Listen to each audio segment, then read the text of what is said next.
Daí esse E é o como é que ponto, os ímpios pastor. vão conseguir cercar esse acampamento? Então, esse é o Se eles ponto. são seres Esse é o humanos ponto. normais.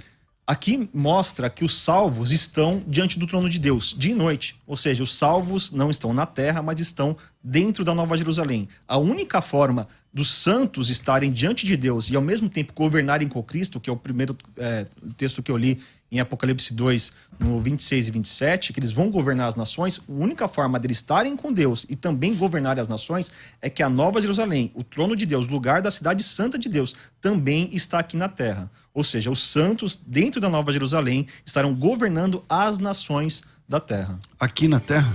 Aqui na terra. Hoje vocês vão conferir nesse vídeo que eu tive o grande prazer e alegria de participar do programa de debates da Rádio Musical FM, com o grande mediador, pastor César Cavalcante, e debatendo junto comigo ali foi o pastor Carlos Wagner, que para minha surpresa, apesar dele ser pré-tribulacionista, a respeito do milênio, ele pensava muito parecido comigo, ou seja, ele não era dispensacionalista a respeito do milênio. Então nossas ideias batiam na maioria das situações. Teve algumas divergências quando se fala da ressurreição, quando vai entrar o milênio, aí tinha diferença, né? Mas na maioria a respeito do milênio foi bem amistoso, foi um debate bem bacana, de uma troca de ideia. Assista todo esse debate, assista todo esse vídeo para conferir como foi muito bom. E foi um grande prazer de participar pela primeira vez na Rádio Musical. E aí, quem estará presente, quem habitará na Terra no período do milênio? Debate altamente teológico, escatológico, por assim dizer, e na técnica do programa está aqui o Rafael Almanara, e você pode participar com a gente através do WhatsApp 98484 9988 011 98484 9988. Quem estará presente no milênio? Se você gosta de conteúdo de qualidade, está acompanhando a gente pelo YouTube, se inscreva nesse canal, ative o sininho das notificações e vem com a gente, aperte os cintos, porque o conteúdo já vai começar. Hoje eu recebo aqui o pastor Carlos Wagner, da Igreja Evangélica Sal e Luz, uma linda igreja aqui no Taboão da Serra. Bem-vindo aqui mais uma vez à nossa mesa de debates. Obrigado, pastor César, pastor Johnny, prazer em conhecê-lo.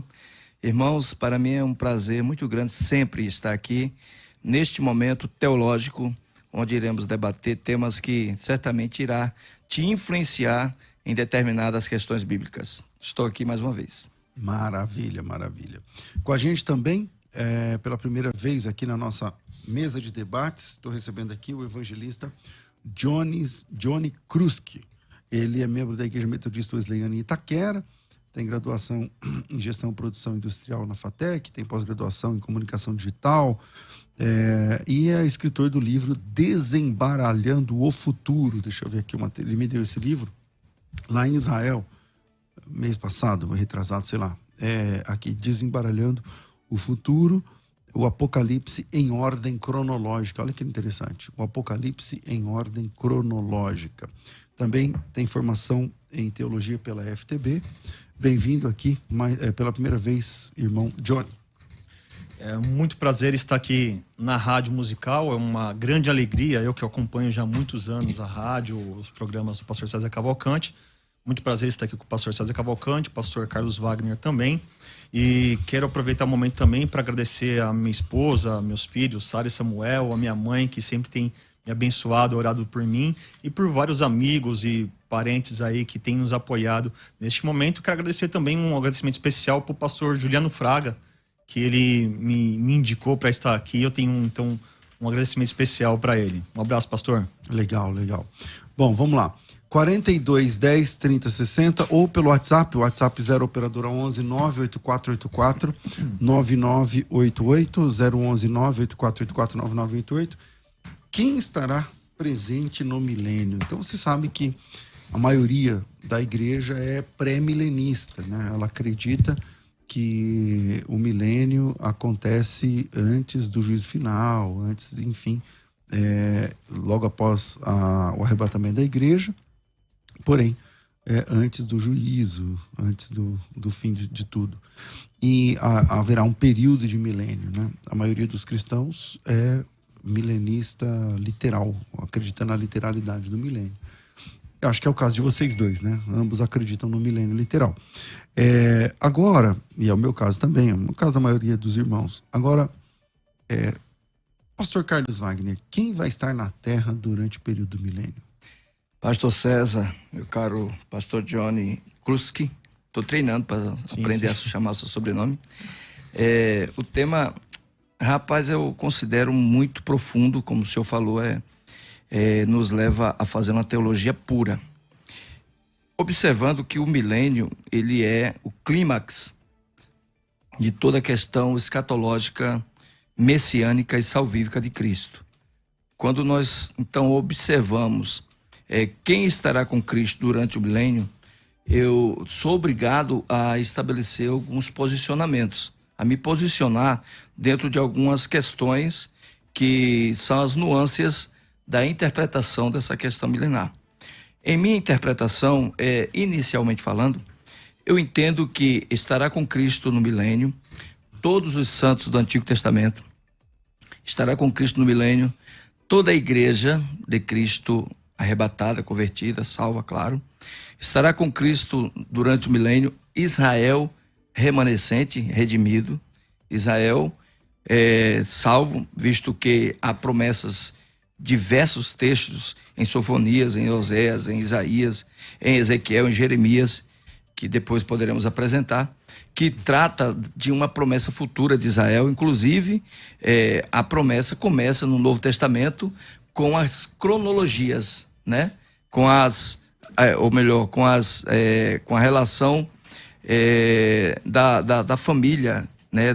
De Jesus através de José e da família de Jesus através de Maria, no capítulo 1 de Mateus e no capítulo 3 de Lucas, quando nós vemos ali a relação paterna ou a relação do reinado, da herança de Cristo, no caso do trono de Davi. Então, quando há essa narrativa, né, a partir dos primeiros capítulos do Evangelho, nós observamos que Jesus irá sentar no trono de Davi, irá reinar no trono de Davi. No capítulo 1 de Lucas, né, o doutor Lucas diz que ele reinará sobre o trono de Davi. Sem sombra de dúvida, ele não está falando da igreja nesse aspecto. Ele está falando de Israel, porque Davi foi o grande rei de Israel. Então, eu entendo que Israel estará presente dentro do milênio, tá? E entendo também, já falando de antemão para a gente... Então é a igreja arrebatada, os salvos, o Israel, quem mais? A igreja arrebatada, Israel, né, os santos do Antigo Testamento, tá? Reinará com Cristo durante o milênio. E também devo observar que o mundo inteiro não será destruído, né? Senão eu iria ter um conflito muito grande com o capítulo 20 de Apocalipse. Haverá, sim, nações, né, que durante o milênio estará também vivendo na terra durante o governo milenial de Cristo. Legal. Evangelista Johnny, qual que é a sua opinião sobre esse tema? Quem estará presente no milênio e sua opinião inicial sobre o tema? Em vários pontos que o pastor Carlos apontou aí, eu concordo. Por exemplo, que ele falou que toda a igreja, os salvos, tanto do Novo, do Antigo Testamento, estarão presentes no milênio. Sim, porque eles foram ressuscitados e arrebatados para participar no milênio como santos, como governadores nesse período milenar.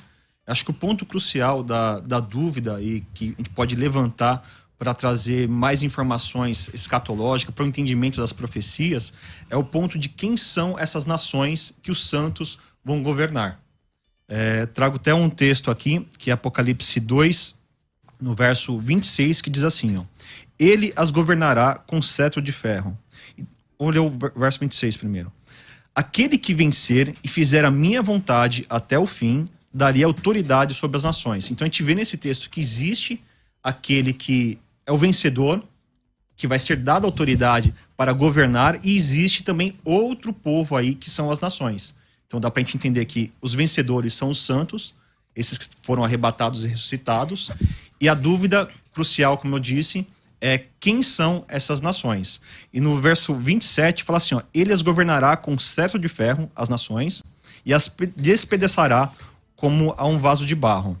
Então mostra que existe o santo, sim, concordo com o pastor, mas as nações, este é o ponto. E nesse caso aí, eu concordo e afirmo e defendo que esses que vão passar durante a grande tribulação, ou melhor, durante o milênio, e serão as nações, são os povos que sobraram, que sobreviveram ao momento da grande tribulação. Perdidos. Ok.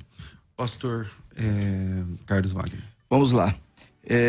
Eu também concordo que, em muitos aspectos, haverá os neutros durante o período tribulacional, tá? Haverá aqueles que, como sempre houve, que não estão do lado de Cristo, mas também não estão do lado do diabo, tá? Nem contra Cristo, né? Só não é crente, não é salvo. Só não é salvo.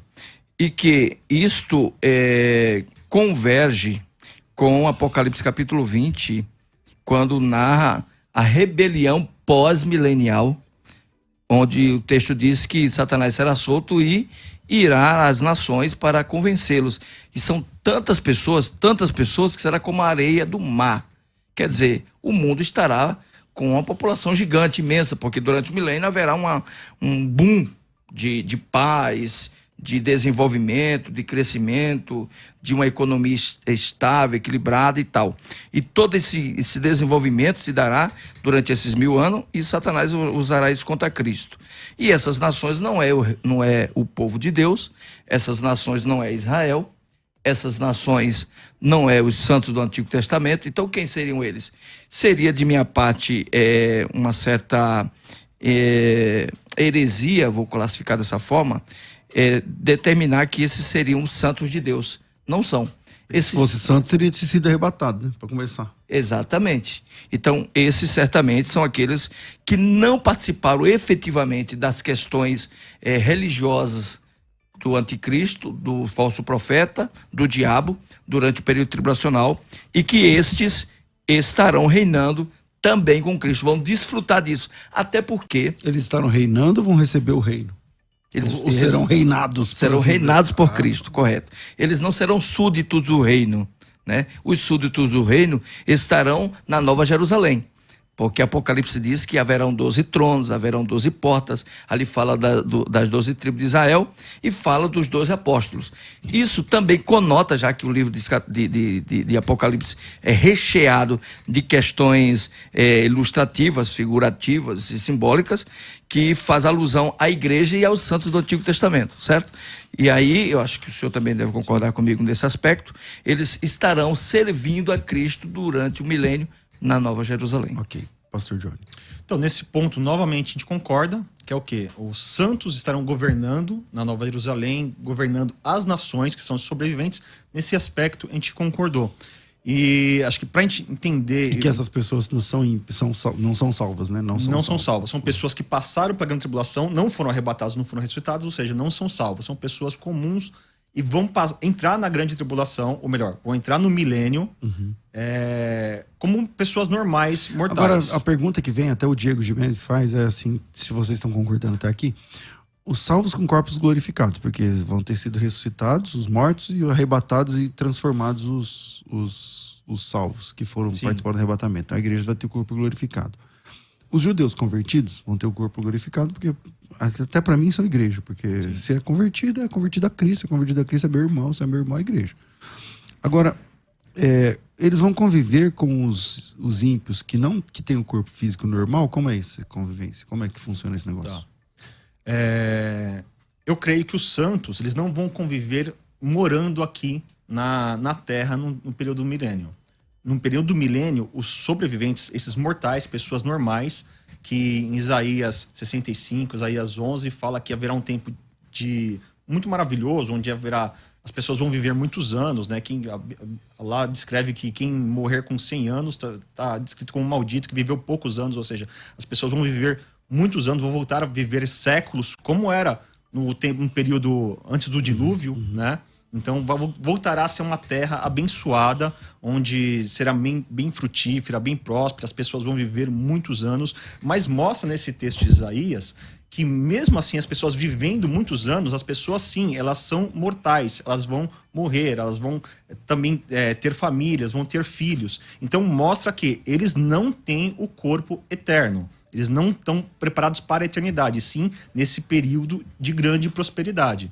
Os santos, sim, no período da volta de Jesus, eles vão ser convertidos num novo corpo eterno, um corpo imortal, um corpo que não se corrompe mais. Então, já se mostra ali que são povos diferentes. Então, eles não vão viver exatamente na mesma terra, nas mesmas condições que esses sobreviventes durante o milênio. Eles vão governar com Cristo, reinando junto com Cristo, através da Nova Jerusalém, que eu creio que vai estar também nesse período de milênio aqui na Terra. Então, só para resumir, os santos governando com Cristo no período do milênio e o povo imortal, mas bem próspero, vivendo no milênio aqui na Terra, Imortal, sendo governado... mortal, né? Desculpa, isso, mortais, Ok. vivendo aqui na Terra, sendo governado pelos santos. Eu vou passar já para o pastor Carlos Wagner. É muito interessante observar que Cristo ele vai governar no milênio de uma forma, de uma maneira física, né? O seu governo ele é literal, ele não é um governo espiritual, como defende alguns, até pré-tribulacionistas. Né? Jesus ele irá governar dentro dessa totalidade. Por quê? Ele veio à Terra como prometido, o Messias, e foi rejeitado por Israel, propositalmente por Deus, está no capítulo 11 de Romanos. O texto diz em 11 que se por causa de nós, Deus endureceu o coração deles, para que eles fossem, nesse aspecto, a vergonha, para que nós nos tornássemos glória, sendo eles a parte mais importante do processo, imagine quando eles se tornarem a glória, serão uma glória ainda maior do que nós. Isso quer dizer que Israel será triunfante no final e tudo irá convergir para isso. E Jesus reinará fisicamente sobre a terra, por isso, por algumas razões, ele foi chamado de Filho do Homem, para conotar que ele iria governar como um rei comum no sistema teocrático do Antigo Testamento e pós-monárquico do Antigo Testamento. Então, eu entendo que as nações receberão o governo de Cristo até mesmo para entender que o seu governo é justo, fiel, verdadeiro, um reino totalmente pleno de todas as coisas boas. Mas que antes que isso aconteça, no capítulo 19, porque existe uma cronologia do capítulo 16 ao capítulo 20 de Apocalipse, ele é muito cronológico ali, eu acredito que o senhor deve concordar comigo nesse aspecto. Eu acredito que, nesse aspecto, é preciso observar que Cristo vem para estabelecer seu reino à força. Ele vai provar ao mundo que ele é o dono do mundo, devolvendo a Deus o que foi tirado de Deus pelo diabo e pelos homens. Então ele vai envergonhar o diabo e vai envergonhar os homens e estabelecer o seu reino. O diabo vai estar preso, né, também. Aí ele vai prender o diabo, certo? E aí Cristo estabelece o seu reino com vara de ferro. Sim. O texto diz que ele vai chegar com tudo, capítulo 19 de Apocalipse é muito claro isso, e ele vai chegar dizendo, quem manda sou eu sou o rei dos reis. Monarquia, né, mesmo. Exatamente, uma hierarquia. Não, monarquia. Uma monarquia. É um rei que ele que decide. Perdão, eu falei errado. Ele que dita as regras, né? Exatamente, uma monarquia, né, uma teocracia. Isso. Ele vai governar totalmente. E aí é que está o ponto interessante. Nós, a igreja, iremos estar com Cristo, governaremos com Cristo, seremos sacerdotes de Cristo para julgar o mundo. O texto diz que nós nos assentaremos em tronos para julgar o mundo. Só que os santos do Antigo Testamento só vão julgar Israel, porque a Bíblia diz que esses santos sentarão em trono para julgar a nação de Israel, inclusive os apóstolos, né? Então, Cristo dividirá esse governo, esse império, para com todos os seus santos, e nós governaremos sobre toda a terra. Esta é a grande promessa que Cristo faz a todos os santos. E quem estará na terra? Que eu acho que é o X da questão, né? Esses que estarão na terra, certamente, eu creio, pastor, não são os santos, né? São pecadores. O senhor colocou bem aí, eu concordo com o senhor. O pecado vai continuar existindo na terra. Então, porque assim, pelo menos nos últimos debates que eu tive aqui, tivemos aqui alguns pré-tribulacionistas, não sei se vocês acompanharam. Então, por exemplo, o pastor Jamier, o pastor Juliano, deixa eu ver mais alguém, que defendia que o milênio é povoado pelos salvos. Sim. Vocês assistiram os debates? Sim. Isso é possível dentro do entendimento de vocês na Bíblia? E o senhor é pré, né? Sou pré-tribulacionista. Vocês concordam que são salvos que vão viver aqui, vai morrer com 100 anos, é jovem? Isso é para o salvo ou é para o ímpio? Eu não concordo. No meu ponto de vista, o milênio... É para quem ficou, não é? Que Exato. não subiu. Exato. O milênio não será só para os salvos. Porque se fosse só para os salvos, não faria sentido estes salvos perderem a salvação pós-milênio. E serem obrigados a um monte de coisa dentro do período do milênio também, né? Tem um monte de coisa que eles são obrigados. Se não fizer, nem chove sobre eles. Sim, então. Exatamente. E detalhe, o inimigo aqui leva as pessoas a pecar a partir do Éden, que foi a antiga serpente. A Bíblia deixa isso bem claro, implícito no Apocalipse, para que não haja dúvida. Ele não estará aqui para levar o ser humano ao pecado, para conduzir o homem ao pecado. E Cristo reinará triunfantemente. Isto quer dizer que o período do Espírito vai governar na terra. As pessoas se inclinarão às coisas boas e não às coisas más. Logo, não quer dizer que essas pessoas não sejam pecadoras. Quer dizer que elas serão estimuladas a não praticarem o pecado, até porque o diabo estará preso, assim como os demônios estarão todos presos. Então eu entendo nesse aspecto que eles não são santos. Eles são pessoas comuns como qualquer outras hoje. Sim, eu creio que a pergunta do pastor ela veio de encontro àquelas pessoas que acreditam que quem vai passar durante o milênio, quem vai passar como as nações do milênio, seriam as pessoas que se converteram, gentios e judeus se converteram durante a grande tribulação. Existe essa visão, né? E pelo que eu entendi, o pastor Carlos não acredita dessa forma, nem eu acredito. E realmente essa forma de pensar, ela tem incoerência, por quê? Porque durante o milênio, como a gente já falou, são pessoas mortais, pessoas que vão viver muitos anos, mas vão morrer. E no final do milênio, quando o diabo for solto, essas pessoas serão enganadas e o texto diz que elas vão cercar o acampamento dos santos. Então não são santos. Eles vão ser enganados pelo diabo a se rebelar contra o acampamento dos santos. Então mostra que eles não são santos e que eles que teoricamente seriam salvos, Sim. já estão se rebelando e deixando de ser salvos. Seria uma então falácia. Não faz sentido. Seria uma falácia, eu teria que ir de encontro ao próprio texto bíblico para ter que achar um jeito, fazer um malabarismo, para entender que os santos estão guerreando contra os santos. Então ninguém é santo ali no contexto. A verdade é que... Que tipo de santo seria esse, né? Exatamente, pastor. Então a verdade é que há ali sim nações e nações e povos que estarão governando na terra num período de... Eu entendo que o milênio ele é o clímax da vida. Por quê? O ser humano está destruindo a terra, está destruindo os mares, está destruindo a natureza. Durante o milênio, Cristo irá colocar tudo isso em ordem. Cristo irá... momento de mais prosperidade da terra, hein? Exatamente. Período de 1000 anos. Até uma citação em Isaías muito interessante de que durante esse período a terra terá um ambiente de produtividade gigantesco, como nunca antes, tá? Sim. E haverá uma abundância de vida, de viver, de alimentos e tal. Os animais serão mansos. Exatamente. Voltarão a serem herbívoros. Hoje são carnívoros. Agora, a igreja, os salvos, né, que participaram do arrebatamento, da experiência da ressurreição e tal, bom, o senhor vai defender que foi no começo, ele vai defender que foi no final da grande tribulação. E aí é o seguinte, seja como for, a igreja, os salvos, eles ficarão aqui na terra, porque parece que tem um acampamento dos santos. Sim. Então é aqui na terra, eles ficam no céu, na terra ou entre os dois? Como que você crê? Os salvos agora ficam onde durante o milênio? Boa pergunta. Perguntando para mim, né?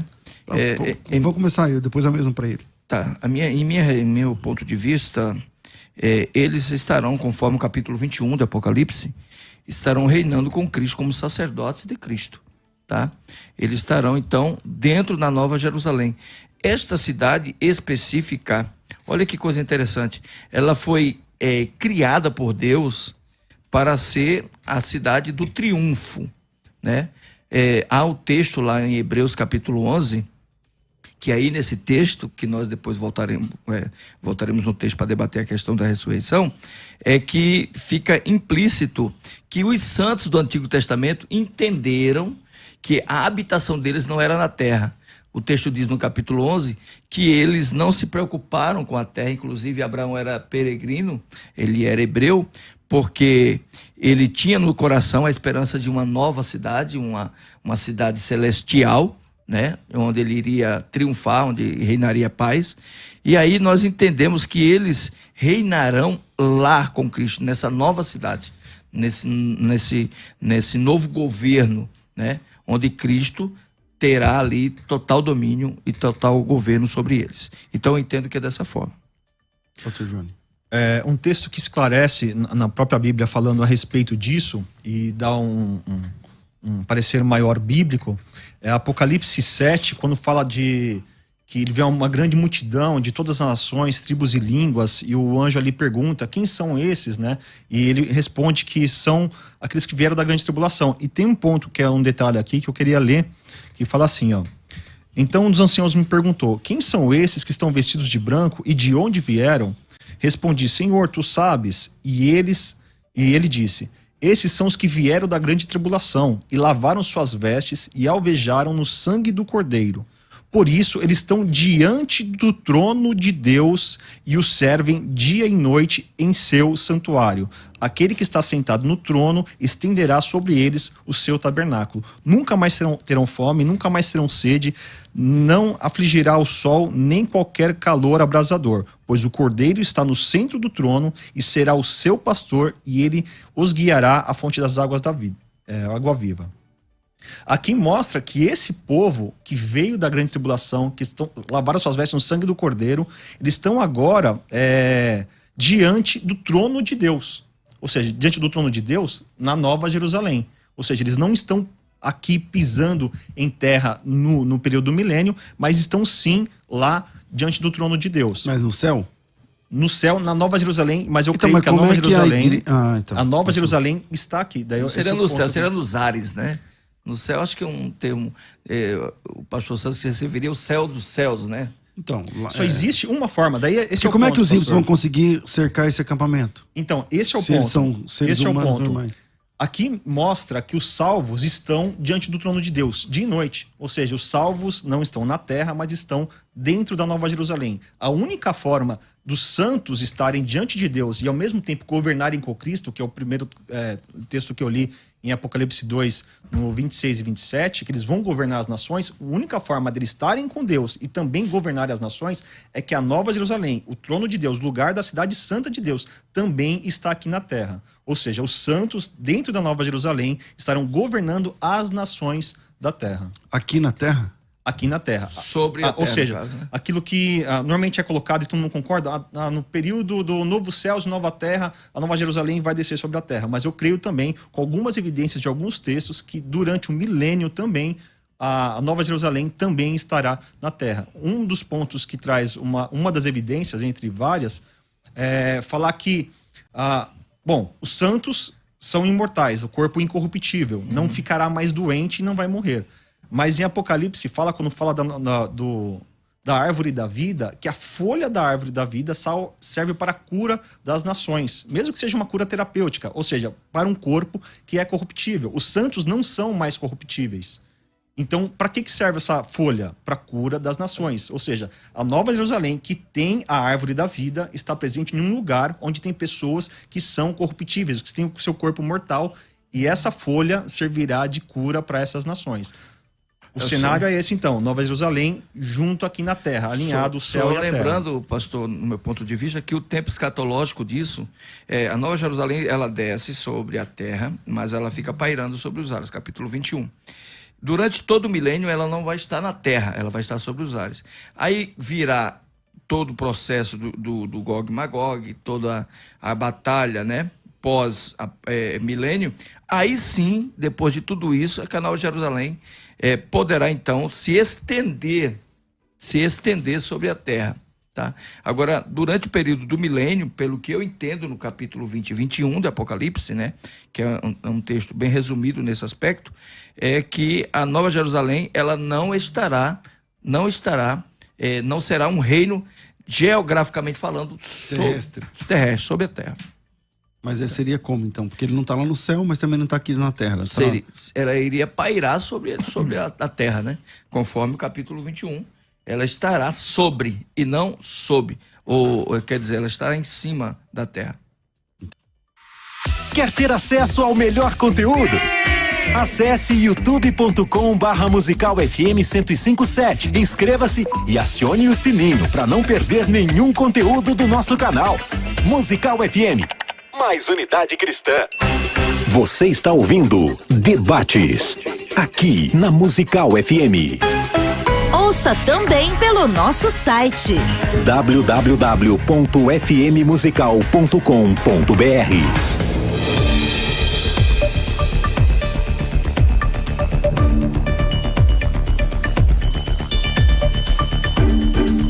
Estamos de volta com o programa de debates da Rádio Musical FM e hoje com o tema: e aí, quem habitará no milênio? Me lembro que nos últimos debates o pau quebrou, enfim, eu falava, olha, não tem evidência de que eles são salvos, se eles são, não, mas vão estar servindo, então vão estar servindo porque o governo ali é teocrático, não sei o quê, mas enfim.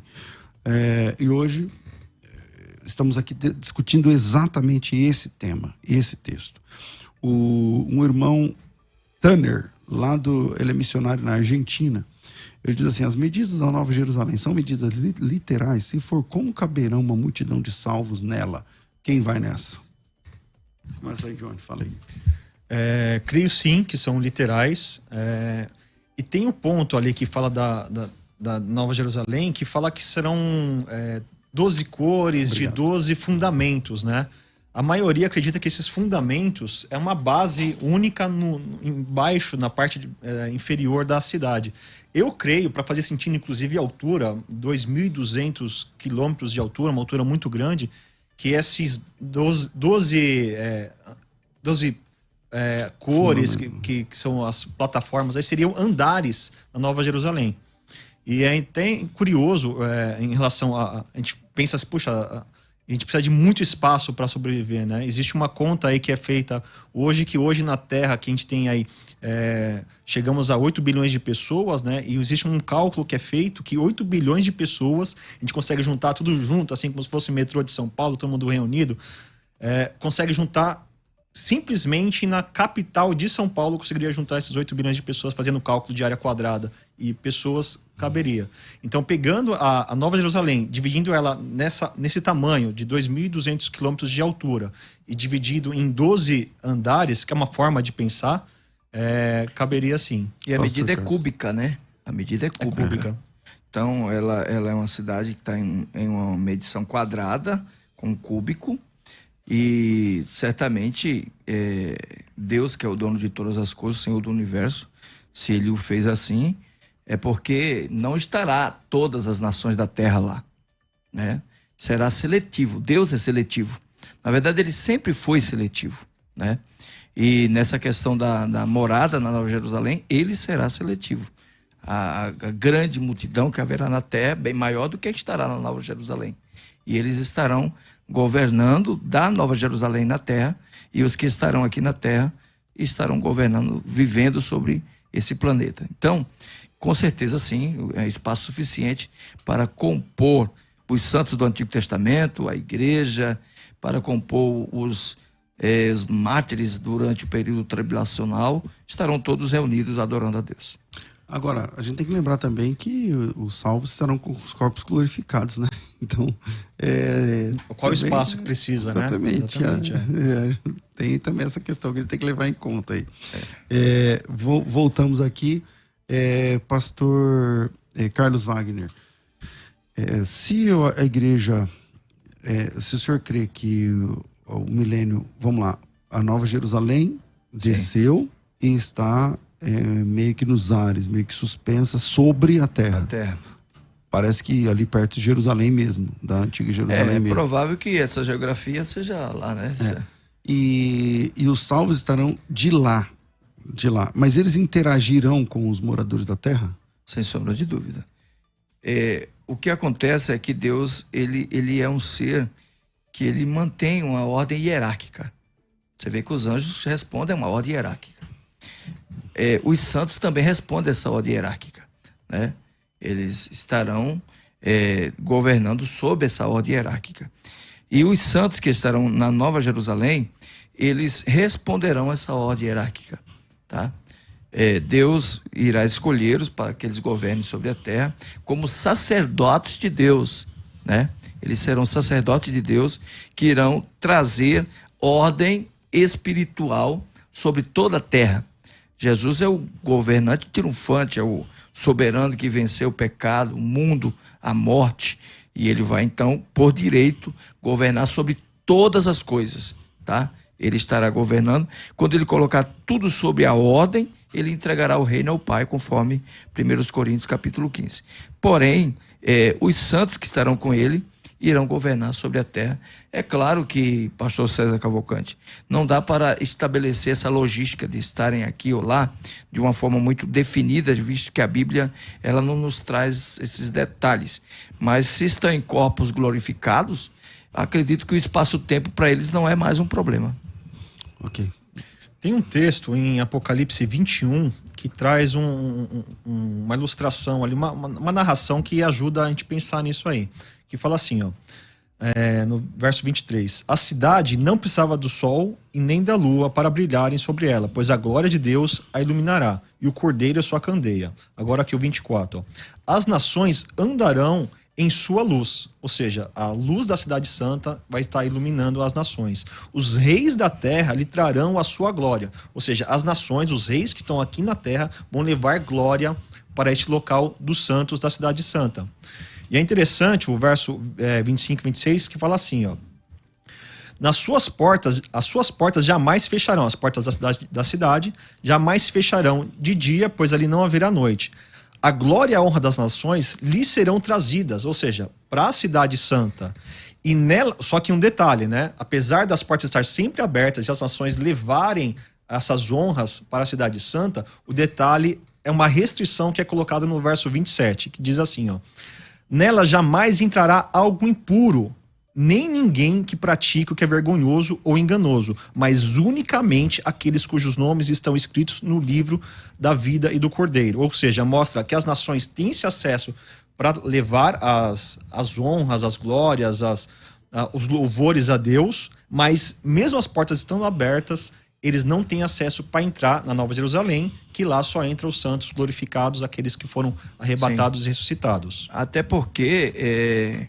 Vale lembrar que o pastor César falou, e é isso mesmo, que na ressurreição e no pós-apocalipse, eles receberão corpos glorificados, tanto os arrebatados quanto os ressuscitados. E que essa igreja, ela terá então um pedaço dos céus aqui na terra, né? Que é a Nova Jerusalém.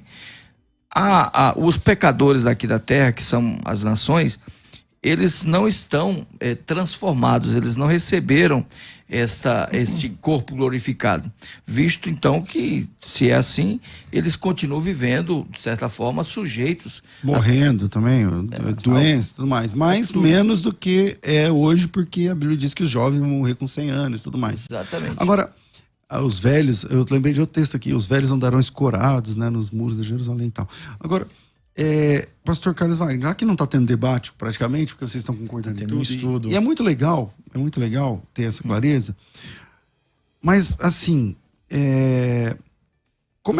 quantos povos de Deus o irmão acha que Deus tem? Porque geralmente o pré-tribulacionista ele separa, igreja é a noiva, Israel não é igreja, sim, mas é salvo.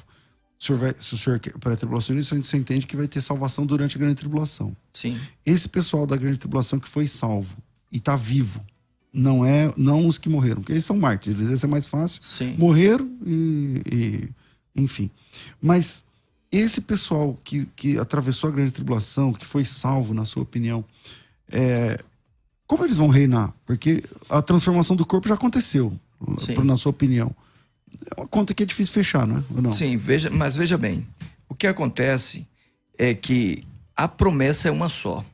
Quando nós analisamos o fator Abraão, ele é um ponto importante para nós interpretarmos corretamente a questão da promessa e da herança. Deus prometeu a Abraão, visto que ainda não existia Israel, tá? Que ele iria abençoar, através de Abraão, todas as famílias da terra. Através do quê? Através da fé. A fé é o vínculo mais importante nessa questão da salvação. E aí ele levanta Israel para que se torne o sacerdócio da terra, né? Israel é a nação eleita, o povo de Deus, que pregaria sobre toda a terra, anunciaria os mandamentos de Deus sobre a terra. Porém, Israel fracassa nesse processo. Aí entra a questão dispensacional, né? Neste fracasso nasce a igreja através de Cristo, tá? E começa a proclamar Cristo ao mundo inteiro. Agora, o que acontece? Acontece que Cristo, o Senhor, é visto para Israel como um simples carpinteiro, um dos profetas e tal. Ele vai ter que reconhecer que Jesus, isso vai acontecer no momento oportuno, como o Messias. Então, é a mesma pessoa sendo vista ou interpretada de duas formas diferentes. A igreja vê Jesus como Salvador, mas Israel vê Jesus, ou verá Jesus, como Messias. O mundo só terá paz, ou só encontrará paz, quando Israel reconhecer que Cristo é o Messias. Está no capítulo 11, César, do livro de Romanos, né? Quando o autor de Romanos diz que no momento em que Israel reconhece que Cristo é o Senhor e Salvador, quando isso acontecer, Israel voltará a ser devolvida a glória que ele perdeu, né? Essa glória perdida, ela será restabelecida. E qual é a visão que Israel tem de Cristo? De Jesus, no caso, de um rebelde, de uma pessoa que foi morta porque desobedeceu. Mas quando o reconhecer como Senhor e Salvador, quando o reconhecer como Messias, o Redentor de Israel, Deus fará de dois povos um único povo. Aí é que está o problema da interpretação que envolve gentílicos e que envolve os israelenses, tá? Porque no contexto bíblico, aonde se fundirão esses dois povos? Lá no capítulo 19 de Apocalipse, quando eles serão reunidos, reconhecendo o Messias como Senhor e Salvador, e a igreja que vai descer com ele triunfante. Então, nesse aspecto, todos se tornarão um só povo. Ok. Pastor Johnny. Eu poderia pegar vários textos que tanto Jesus quanto Paulo fala que tanto os gentios quanto os judeus se tornam um povo só em Cristo, no batismo. Mas para não fugir do tema milênio, tem um outro texto aqui que também vai ajudar a responder isso, que é o próprio texto do início do milênio, né? Que é Apocalipse 20, a partir do verso 4, diz assim, ó: vi tronos em que se assentaram aqueles que haviam sido dado autoridade para julgar. Vi as almas dos que foram decapitados por causa do testemunho de Jesus e da palavra de Deus. Eles não tinham adorado a besta e nem sua imagem. Ou seja, são pessoas que passaram pela grande tribulação. E não tinham recebido sua marca na testa nem nas mãos. Eles ressuscitaram e reinaram com Cristo durante 1000 anos. Eles passaram pela grande tribulação, estão sendo ressuscitados agora para viver no milênio. Interessante o 5º e o 6º verso. Ó, o restante dos mortos não voltou a viver até se completarem os 1000 anos. Esta é a primeira ressurreição. Felizes e santos que participam da primeira ressurreição. A segunda morte não tem poder sobre eles, serão sacerdotes de Deus e de Cristo e reinarão com ele durante 1000 anos. Esse texto mostra aqui que a primeira ressurreição dos mortos está acontecendo após a grande tribulação, porque tem pessoas que morreram na grande tribulação, e iniciando o milênio. Só que se a gente pegar lá 1 Tessalonicenses, no capítulo 4, verso 16, 17, fala que o arrebatamento só pode acontecer depois da ressurreição. Se a gente afirmar que o arrebatamento é antes da grande tribulação, teria que ter uma ressurreição ali também antes da grande tribulação. Uhum. Mas aqui fala que a primeira ressurreição dos mortos está sendo no final da grande tribulação para iniciar o milênio. Então, aí, a única forma de pensar é a forma pós-tribulacionista, onde todos que vão passar pela grande tribulação também serão ressuscitados e arrebatados no final da grande tribulação para iniciar o milênio. Pastor. Ou seja, juntando tanto gentios, judeus, todos que se converteram a Cristo. Okay. Povo de Deus. Aí você tocou no calcanhar de Aquiles dos pré-tribulacionistas, né? Do qual o irmão faz parte. Realmente é difícil, eu acho. É muito difícil. Green Pentecost, que é um grande pré-tribulacionista, assim como o Eldon Led e outros teólogos, né? Até alguns teólogos brasileiros, eles evitam abordar essa questão devido o Apocalipse é um livro de muitas complexidades e que há muitas coisas que temos dificuldade de interpretar. No entanto, essa questão da ressurreição lá fica muito implícita, né? E explícita. Porque fala, é a primeira ressurreição. O texto não deixa dúvidas sobre isso. Então, mais uma... É cronológico, né? Ele mostra exatamente para mostrar o tempo, né? Isso. Em 1 Coríntios, capítulo 15, versículo 23, Paulo diz, porque eu considero o capítulo 15 de Coríntios como o capítulo da ressurreição, né? E Paulo diz que Cristo é a primícia dos que dormem, né? E eles ressuscitarão em Cristo, mas cada um dentro da sua ordem. E aí Paulo cita que todos os que ressuscitarem, ressuscitarão em novos corpos e receberão, claro, o galardão de tudo que fizeram. Então, ali nós observamos que Paulo entendia que, segundo Cristo, eles ressuscitariam para um governo triunfante. Esse governo triunfante, na visão pré-tribulacionista, é o governo pós-arrebatamento, certo? Que é o governo de glória. No entanto, a problemática é que no capítulo 19 do Apocalipse, quando Cristo vem com os santos, eles já estão triunfando, eles já triunfaram, né? Tem os aleluias, a adoração ao grande Cordeiro, que agora reina e tal. Então, é complexo estabelecer nesses aspectos que há mais que uma ressurreição, quando, na verdade, o texto cita que é a primeira ressurreição. Como você leu, né? Eu estava torcendo que você não lesse, mas você leu o texto. Então, é a primeira ressurreição. Então, eu entendo e discordo do pensamento pré-tribulacionista nesse aspecto, que essa ressurreição Mas como é que se processa? Eu entendi. Mas como é que se processa a salvação? Porque não é pré, então o arrebatamento acontece e depois tem a tribulação. Mas na tribulação o senhor defende que haverá salvação, diferente do milênio. Tá, essas pessoas que morreram na grande tribulação, salvas, elas participam de qual ressurreição? Porque a primeira já foi, e a Bíblia diz que a segunda é dos ímpios, né? Como que funciona? Exatamente. Mas nesse aspecto, César, eu concordo que não dá para nós colocarmos a primeira ressurreição no período dentro do pré-tribulacionismo. Não concordo com isso, porque o período pré-tribulacionismo, ele teria que desenvolver, se o texto falasse apenas aqui e teve uma ressurreição, eu acharia argumentos. Eu tentei em algum momento até pesquisar dentro do original, do grego, de algumas ferramentas de pesquisas para encontrar meios que justificasse essa ressurreição no período pré-tribulacional. Mas aí jaz o problema, né? O texto não permite que eu faça isso. Eu não tenho como fazer um malabarismo no texto. Então eu entendo nesse aspecto que o 1 Tessalonicenses capítulo 4, ele está vinculado, linkado com o Apocalipse capítulo 20. Então volto contigo. Eu queria aproveitar até e ler o texto que o pastor Carlos citou, que é em 1 Coríntios 15, no verso 23, que fala assim, ó, a respeito da ressurreição, né, que todos serão ressuscitados, né, ele fala assim, mas cada um por sua vez, Cristo o primeiro, que é a primícia, né, depois, ou seja, tem essa ordem, Cristo é o primeiro, depois, quando ele vier, tem o tempo certo, os que lhe pertencem. Então, quando ele vir, que vai ter a ressurreição. Que versão é essa da Bíblia que você está lendo? A NVI. E isso confirma com aquele texto que nós lemos em Apocalipse 20, que a ressurreição, a primeira ressurreição dos mortos, está acontecendo no final da grande tribulação, porque inclui pessoas que rejeitaram a besta e começando o milênio.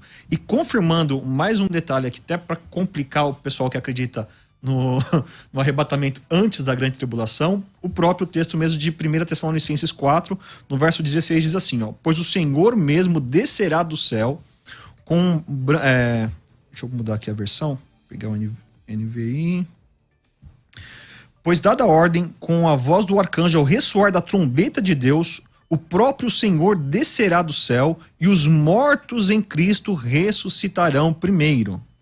Depois nós, os que estivermos vivos, seremos arrebatados com ele nas nuvens ao encontro do Senhor nos ares. Ou seja, esse arrebatamento, no encontro do Senhor nos ares, ele precisa acontecer depois da ressurreição. E se a ressurreição acontece no final da grande tribulação e antes do milênio, não tem como ser o arrebatamento antes da grande tribulação. Interessante. Mas aí foge um pouco do tema, né? Volta aqui, pastor Carlos Wagner. Vamos lá. Infelizmente, nosso tempo é curto demais, então vamos para as considerações finais. Rafa, por favor. Considerações finais. Debates. Eu comecei com o pastor Carlos Wagner, não foi? Isso. Então, pastor Carlos Wagner, mais uma vez, muito obrigado por estar aqui com a gente. Um privilégio te receber. suas considerações finais nesse tema. Prazer foi todo meu, prazer conhecer o pastor Johnny Kruski, e foi muito bom debater esse tema hoje aqui, ainda que o tempo é muito curto. Nós estamos ali na igreja Sal e Luz, em Taboão da Serra. O pastor César esteve lá um dia com a gente, Benção. adorando a Deus. E os que querem nos encontrar, nos achar na internet, nós estamos ali no @saliluz.igreja, ou no Instagram também com o meu nome, Carlos Wagner Silva Bonfim, tá bom? Estamos ali adorando a Deus, cultuando ao Senhor e também procurando de todas as formas chegar no céu. Maravilha. Pastor Johnny, bem-vindo sempre aqui, pela primeira vez hoje, mas que volte outras vezes.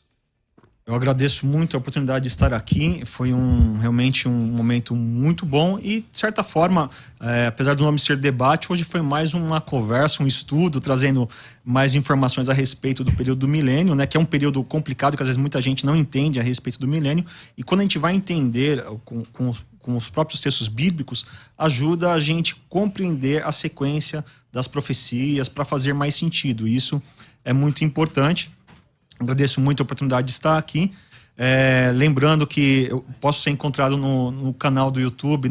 Eu tenho um canal que eu falo de escatologia, sou pós-tribulacionista, falo da volta de Jesus, falo do milênio, falo de vários assuntos a respeito das profecias do futuro. E o canal é Desembaralhando o Futuro. E também, inclusive, o livro também chama Desembaralhando o Futuro, o Apocalipse em Ordem Cronológica, que é ali, neste livro aqui, que eu falo a respeito... Na verdade, eu pego as profecias bíblicas que estão espalhadas em vários textos. Você sempre foi pós? Não, eu era pré-tribulacionista e aproximadamente aí há uns 10, 11 anos que eu sou pós-tribulacionista. E foi escutando o programa Crescendo na Fé que deu aquela chave de mudança. 10 anos atrás. Isso. Então, quem quiser o livro, Desembaralhando o Futuro. Desembaralhando o Futuro, nas lojas da internet, aí você consegue encontrar esse livro Desembaralhando o Futuro, Apocalipse em Ordem Cronológica. E também tem o canal do YouTube aqui, também. Rafael Mangabeira, muito obrigado, Deus abençoe, estou ficando por aqui. Obrigado a vocês, a gente fica por aqui, às 2 da tarde tem o Bom e Velho Crescendo na Fé. Tudo isso e muito mais a gente faz dentro do reino, se for da vontade dele.